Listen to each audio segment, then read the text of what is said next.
ಕೇಂದ್ರ ಸಚಿವ ಎಚ್.ಡಿ. ಕುಮಾರಸ್ವಾಮಿ ಅವರಿಗೆ ಅನಾರೋಗ್ಯ ಅನ್ನೋ ಮಾಹಿತಿ ಲಭ್ಯವಾಗ್ತಾ ಇದೆ. ಚಿಕಿತ್ಸೆಗಾಗಿ ಇವತ್ತು ಚೆನ್ನೈಗೆ ಅವರು ತೆರಳುತ್ತಾ ಇದ್ದಾರೆ.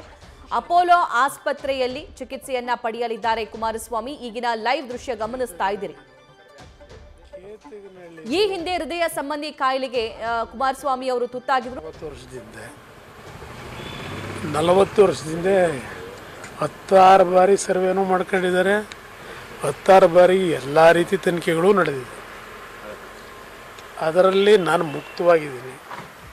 ಪಾಪ ನೆನ್ನೆ ಕೆಲವು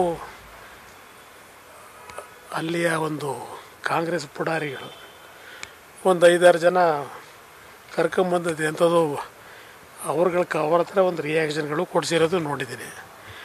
40 ವರ್ಷದಿಂದ ನನ್ನ ಹತ್ರ ಯಾರು ಬರದೇ ಇದ್ದರು. ಈಗೆಲ್ಲಿಂದ ಉದ್ಭವ ಆದರು ದೂರದಾರರು. ದೂರು 86-87ರಲ್ಲಿ